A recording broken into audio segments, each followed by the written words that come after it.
আসসালামু আলাইকুম সবাইকে। আজকে আমরা এমন একটি বইয়ের বাংলা অনুবাদ করব যে বইটি ইউটিউব নিয়ে লেখা, ওয়াল স্ট্রিট জার্নালের সবচেয়ে বেশি বিক্রিত বই। বইটির নাম হলো দ্য ইউটিউব ফর্মুলা, এর লেখক ড্যারেল ইভেস। এই বইটিতে টোটাল 21টি চ্যাপ্টার আছে। ইউটিউবের ইকোসিস্টেম থেকে শুরু করে আপনি কিভাবে আপনার কন্টেন্টের মাধ্যমে একটি কমিউনিটি গড়ে তুলতে পারবেন তা এই বইতে বিস্তারিত উল্লেখ করা হয়েছে। তো চলুন বিস্তারিত। চ্যাপ্টার 1, চেষ্টা করো, ব্যর্থ হও, বিশ্লেষণ করো, সমন্বয় করো। ইউটিউবের ইতিহাস থেকে শিক্ষা। আপনি কি কখনো ইউটিউবে আপলোড হওয়া প্রথম ভিডিওটি দেখেছেন? এটা একটা গুরুত্বপূর্ণ প্রশ্ন। সত্যি এটি গুরুত্বপূর্ণ।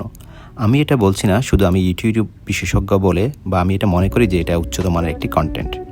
আমি মনে করি এটা একটি গুরুত্বপূর্ণ ইতিহাস, কারণ ইতিহাস থেকে আমরা অনেক কিছু শিখতে পারি। আমি একজন ভিডিও প্রেমী, তাই আমি ডকুমেন্টারি ও বায়োপিক খুব পছন্দ করি।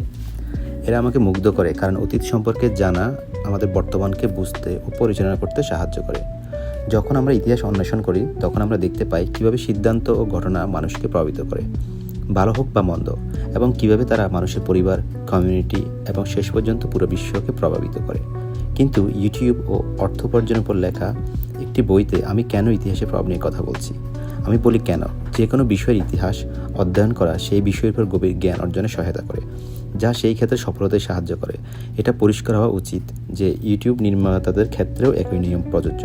আমি দৃঢ়ভাবে বিশ্বাস করি যে নির্মাতা ও ব্যবসায়ীরা সময় নিয়ে ইউটিউবের ইতিহাস, কিভাবে এটি এমন একটি মেগা প্ল্যাটফর্মে পরিণত হলো তা শেখে, তবে তা ব্যর্থতা ও সাফল্যের সিদ্ধান্তের ভিত্তিতে গঠিত।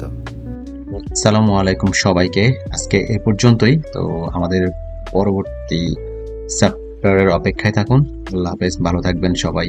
নেক্সট ভিডিওর জন্য অপেক্ষা করুন।